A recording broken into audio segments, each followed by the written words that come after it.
Welcome to my channel student. और आज हम लोग क्लास 9th के मैथमेटिक्स में पढ़ने जा रहे हैं वैल्यू ऑफ पॉलिनोमियल्स। किसी पॉलिनोमियल की वैल्यू कैसे पता करते हैं एक गिवन पॉइंट पर। ठीक है, तो सबसे पहले ये देखिए यहाँ पर आप कि हमारे पास एक पॉलिनोमियल है जिसका नाम है px, राइट। हमारे पास एक पॉलिनोमियल है जिसका नाम है px और we have to find the value of this polynomials at a point which is called a। और हमें इस पॉलिनोमियल की वैल्यू पता करनी है किस पॉइंट पर, है ना, ए पॉइंट पर, है ना। px की वैल्यू पता करनी है ए पॉइंट पर। ठीक है, तो कुछ नहीं करना है, इट्स वेरी सिंपल्स, है ना। क्या करना है कि पॉलिनोमियल को लिखेंगे and wherever x is present, है ना, listen carefully, wherever x is present, है ना, you need to do one thing there, just put a in place of x wherever x is present, wherever you see the x in the question. Got it? Okay. तो polynomial में जहाँ जहाँ variable होगा यानी कि x होगा या y होगा वहाँ वहाँ हम ये वैल्यू रख देंगे। ठीक है ना, जैसे देखिए, तो रख देंगे तो क्या बन जाएगा हमारा p में x की जगह वैल्यू ये रख देंगे तो वैल्यू ऑफ पोलिनोमियल क्या हो जाएगा, p ऑफ a हो जाएगा, p ऑफ a हो जाएगा। अब इसको क्वेश्चन के थ्रू समझेंगे तो I think it would be much better, है ना, if we learn by the question.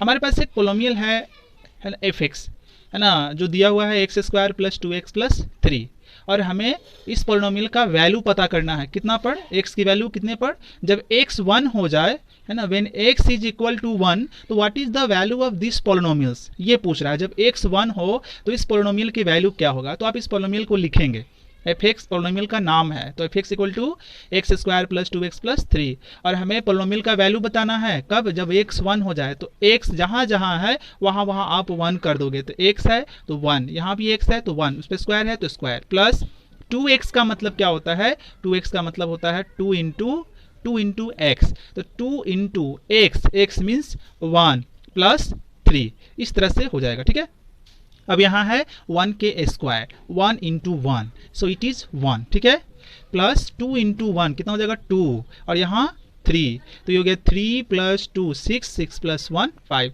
तो ये पॉलिनोमियल जो है x² प्लस 2x प्लस 3 की वैल्यू हम लोगों ने पता कर लिया जब हमारा x कितना हो, 1 हो। आई बात समझ में? चलिए एक और क्वेश्चन लेते हैं स्टूडेंट, उसको भी देखते हैं हम लोग और समझते हैं। जैसे दूसरा क्वेश्चन हमारा ये है कि पॉलिनोमियल हमारा दिया हुआ है, पोलिनोमियल का नाम gx है और इसका वैल्यू दिया हुआ है x² माइनस 1, x² माइनस 1। अब इस पोलिनोमियल का जो है, इस पोलिनोमियल का वैल्यू हमें पता करनी है जब x कितना हो जाए -1। तो अब पोलिनोमियल लिखेंगे हम gx equal to x² minus 1, ये पोलिनोमियल लिखेंगे, है ना।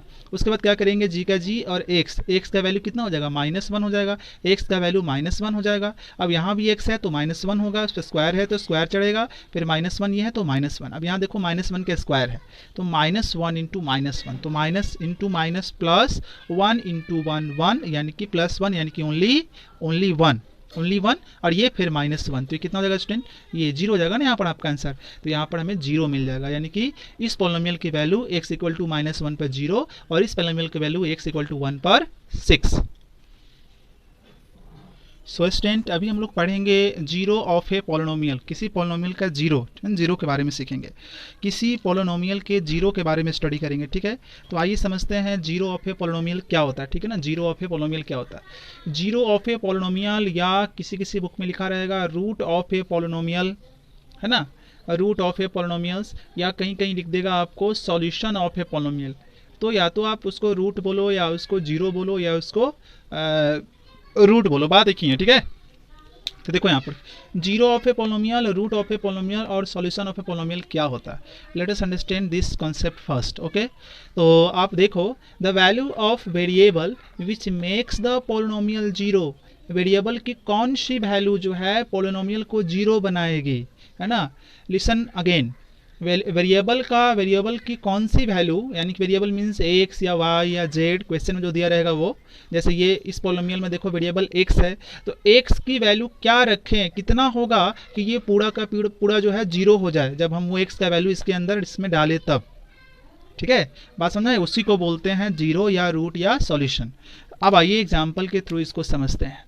जैसे हमने यहाँ पर एक पॉलिनोमियल ले लिया fx और जो है 4x³ माइनस 3x² माइनस से 6x प्लस 32, ये एक पॉलिनोमियल यहाँ पर है। ठीक है, अब यहाँ पर मैं वैल्यू कंसीडर करता हूँ, मैं x का वैल्यू कुछ मान रहा हूँ। ठीक है, मैं x का वैल्यू 1 ले रहा हूँ, तो x का वैल्यू 1 लूँगा तो ये f और यहाँ भी x है तो 1 हो जाएगा, ये हो जाएगा ऐसे। 4 इंटू एक्स के पावर 3 होगा, 1 के x यानी कि 1 के पावर 3 माइनस 3 इंटू 1 के पावर 2 माइनस 6 इंटू 1 प्लस 32। तो ये 4 का 1 के पावर 3 1 ही होगा और 1 को 4 से मल्टीप्लाई करेंगे तो 4 माइनस 1 का स्क्वायर 1 ही होगा और 1 को 3 से मल्टीप्लाई करेंगे तो 3 और 1 को 6 से करेंगे तो 6 और 32। अब इस पूरे को आप सॉल्व करेंगे ना, इस पूरे को सॉल्व करेंगे, इस पूरे को सॉल्व करेंगे तो आपको फाइनली कितना आएगा 27। जीरो तो नहीं आया वैल्यू है ना, एक रखने पर क्या ये पूरा का पूरा पॉलिनोमियल जीरो बना? नहीं बना, जीरो नहीं आया, जीरो को छोड़कर कुछ और आ गया, 27 आ गया। तो कहेंगे हम यहाँ पर कि f1 जीरो नहीं आया, f1 is not equal to zero. तो भाई x का 1 जो वैल्यू लिए वो पोलिनोमियल को जीरो नहीं बना रहा है, क्योंकि ये रखने पर पोलिनोमियल जीरो नहीं हुआ, 27 हो गया। तब ये x इक्वल टू 1 जो होगा ना, x इक्वल टू 1 जो होगा, अब ये x इक्वल टू 1 पता है क्या कहलाएगा? ये कहलाएगा कि ये पोलिनोमियल का जीरो नहीं है, क्योंकि अगर ये जीरो होता तो पोलिनोमियल को जीरो बना देता और यहाँ हमें जीरो मिलता। ठीक है, चलिए तो कोई बात नहीं है, एक और एग्जाम्पल लेते हैं और उसमें हम लोग देखते हैं।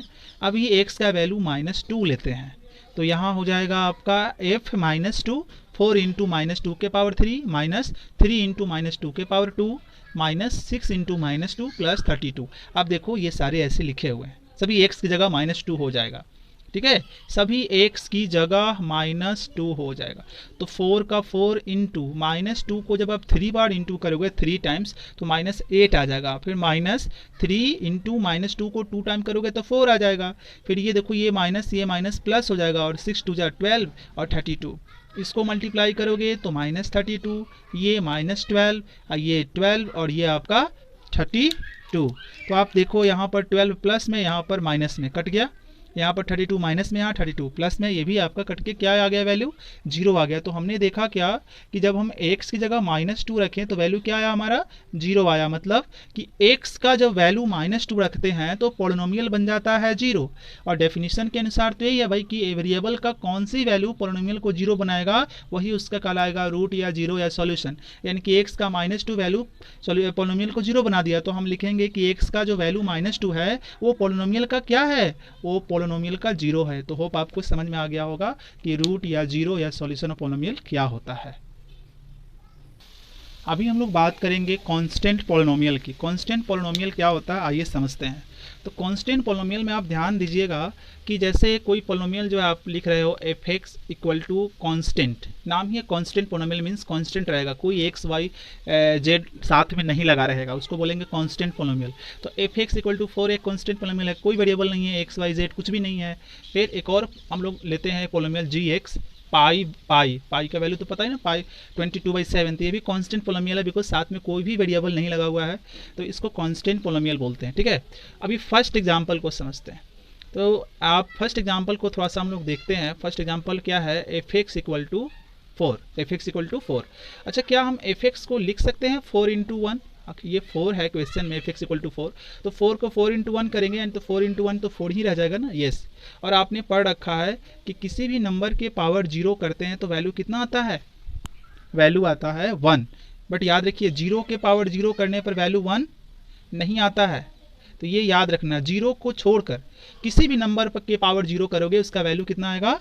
1 आता है। तो आपके मन में क्वेश्चन आ रहा होगा कि 0 के पावर 0 करेंगे तो वैल्यू क्या आएगा? तो इसका वैल्यू जो होगा मीनिंगलेस, कोई मीनिंग नहीं निकलता है, या सीधे कहेंगे इसको अनडिफाइंड। ठीक है, अनडिफाइंड। तो ये 1 x के पावर 0 इक्वल टू 1, x के पावर 0 करेंगे तो 1, और x हमारा यहाँ क्या है? 0 नहीं है, 0 को छोड़कर कुछ और है। ऐसे कर सकते हैं, कर सकते हैं। अब f(x) इक्वल टू 4 का 4 इंटू का इंटू x, मैं 1 मैं नहीं लिखूंगा, 1 मैं नहीं लिखूंगा, 1 की जगह मैं यूज करूंगा क्या? 1 की जगह मैं यूज करूंगा x के पावर 0। तो f(x) equal to 4 into x के पावर 0, 4x के पावर 0। अब तुम बताओ कि degree of constant polynomial, constant polynomial की डिग्री कितनी होगी? आपको तो दिख रहा है हाईएस्ट पावर 0 है, तो हाईएस्ट पावर 0 है तो इसकी डिग्री भी उतनी ही होगी। तो कांस्टेंट पॉलिनोमियल किसे कहेंगे? उसे कहेंगे जिसकी डिग्री 0 हो या जिसमें कोई वेरिएबल नहीं हो, उसको कांस्टेंट पॉलिनोमियल कहेंगे। होप आपको ये समझ में आया होगा।